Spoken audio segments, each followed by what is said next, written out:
and welcome back to my channel, Mrs. Suni over here. If you didn't know, now you do. Before I go any further, I just wanted to give the biggest shout out to Mauve Collections. I got a few ponytails from them, and this is one of them, and I think they're absolutely gorgeous. If you want to get yourself some, head over to the Instagram page that I will display at the bottom of the screen. And if you want to see more pictures of me, because I do like to take a good picture, head over to my Instagram page, and that's Mrs. Suni. So that's MISSASUNI. That's what we do.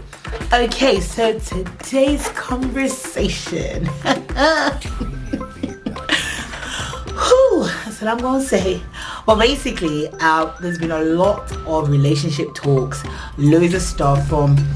I think one of them that's gone viral has been stuff from Kevin Samuels, who is a relationship consultant, image consultant, and he has like a show on YouTube, and just loads of conversations have been buzzing from it.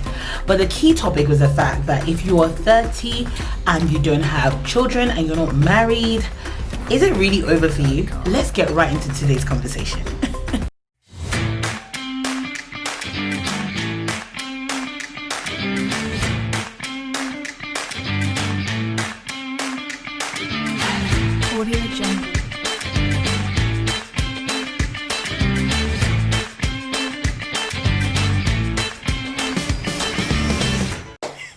So if you are from a Nigerian or African household, yeah, I'm certain that after you finish uni, you had the story of where's your husband?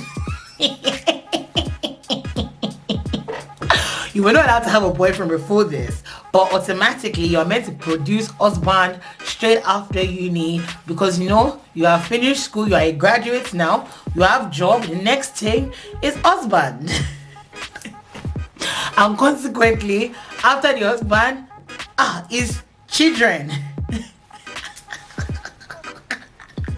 I laugh about this because it is literally the reality of the expectations that are in African societies and actually in society as a whole.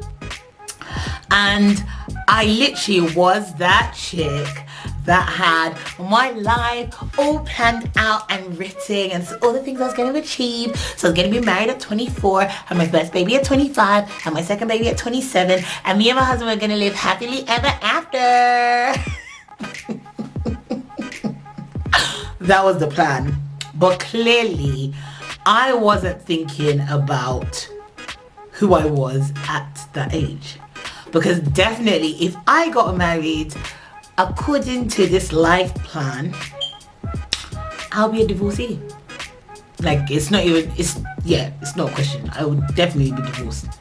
Because at that age, I rarely even knew who I was. I was so bent on people pleasing that I'd have done anything to be the perfect missus just to make Mr. happy. And literally, that would have been the saddest life to have. Literally the saddest life to have. So the key thing is that why are these expectations and written down stuff so detrimental and so essentially negative most of the time? And it doesn't mean that people can't achieve this. It doesn't mean that someone who knows themselves and has met a good person that they compliment and they are able to build together shouldn't do that at that age. Please ride on, rock on, do your thing, sis. Get married, have the fancy wedding, have the kids, everything. But if you're not that way inclined, there's nothing to feel bad about. It's not a shame. It's not a disappointment. It's not a failure. And I think that that's the key thing. Because I feel like people feel like they failed when they haven't achieved this at the age of 30. I don't know why 30 is this magical number, because I think you're meant to have had all your ish together at this age. And having your ish together doesn't mean that you're married and have children. And that's just the simple reality. And I had this discussion with a few people. It's so good to actually have expectations and make lists of things you want to do, but you also have to be willing to know that things may not happen in the order or in the sequence you want it to happen. So you have to be flexible. And I think that's one of the things that life has definitely taught me about being flexible with goals and all that kind of stuff. Because if you achieve it, that's fantastic. And I'm not saying don't work to achieve it, but why should it have to be a deadline to this thing? It's just like someone who graduates when they're 50, does that take away from the accomplishment? Absolutely not. Because again, it depends what you want out of your life. And it shouldn't be what society says, it shouldn't be what Abby says, it shouldn't be what anybody else says, it should be what you want. So I feel like you should spend that time getting to know what you actually want out of life. And then adding all the other bits in a timely manner. And the one thing I actually wrote down, I'm going to read from a conversation with my cousin, is that it's never too old, it's never too late. I feel that that statement is a powerful statement. It's never too old, you're never too old, and it's never too late for anything you want to achieve. And the matter of fact is how you want to achieve that thing. So even let's talk about the whole idea of you having a biological clock as a woman and you needed to achieve have a baby at a certain age. Trust me, this conversation is one that happens one too many times in my life now, because they're like, your clock is ticking now. But the reality of it is that in this due time, everything will be aligned. And someone may be comfortable with, okay, you know what, I would have a surrogate. Someone may be comfortable with the whole idea of, you know what, I would go down this particular route. And whatever route you want to go down, you just have to be comfortable with whatever decision that is and be happy to do that. Because again, like someone like me right now, I love children. My godchildren literally make me feel happy when I see them playing. But I also like the fact that I can have them for a little bit and I can give them back. And I'm certain that in the next few years, I will want children of my own where I know that I'm mentally prepared to hear a baby crying all night and know that this is my life, or to know that I have to sleep with one eye open in case anything happens, blah, blah, blah, blah, blah. But right now, I'm loving not having children in the mix. And does that mean that I'm a failure? Absolutely not.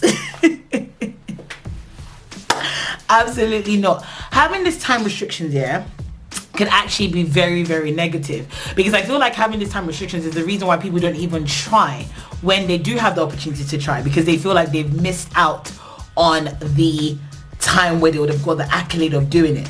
So, I finally found the man that I feel I want to spend the rest of my life with, but I'm already like 35, so there's no need of doing no wedding.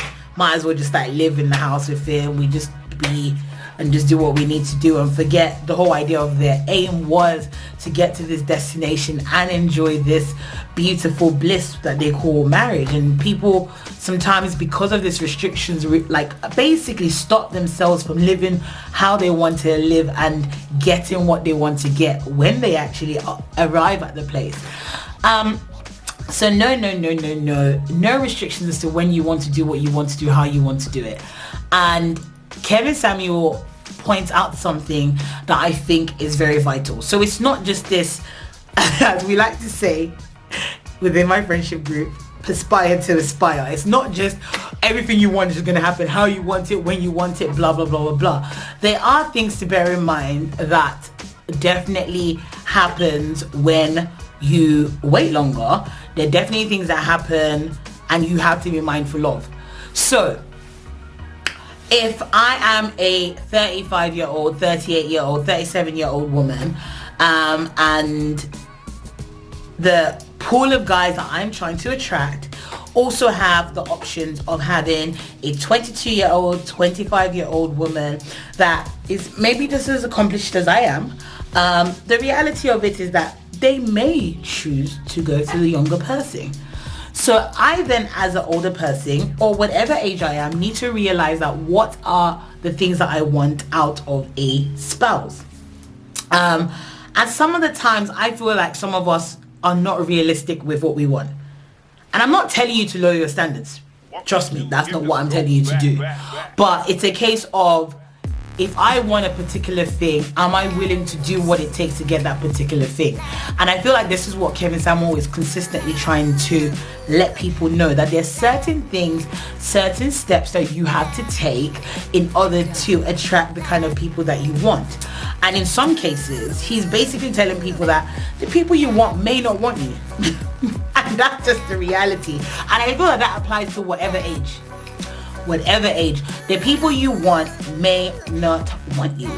I'm certain that a lot of people want a Michael B. Jordan, but you know what? Lori Harvey has him and you don't. But does that mean that you wouldn't find someone that's great? Absolutely not. But it's then knowing the fact that it's being flexible, and I feel that applies to everything. Being flexible enough to know that, okay, what are the give and takes that I have that I want in my man? What are the things that are absolutely no-nos, and what are the things that I'm able to flex on? I feel like sometimes we can be quite rigid, and that's the reason why we're not open to finding people, essentially. So it's not a doom and gloom situation. It's definitely down to a analysis of where you are, what you want, and being real with yourself as to, first of all, you may need to wait longer to get a particular thing. And if you're cool with that, keep waiting, sis. You may have certain requirements that you're not willing to budge on, i.e. what the person earns, the kind of job the person has. But then my question in that respect is, are you networking? Are you in areas where you can find this kind of people? If you're not, then sis, you need to actually fix up. And I feel that that's what Kevin Samuel is consistently saying. But the issue I feel that women are having in receiving what he's saying is his bluntness, and the fact that he could be quite derogatory when he's saying it, because it definitely sounds like he bases everything on what you look like, because it's like, yep, you're too big, you're too this, you're too that. Yes, men have preferences, and he can speak for the men that he's definitely in the circle with, but I don't think he can speak for every man.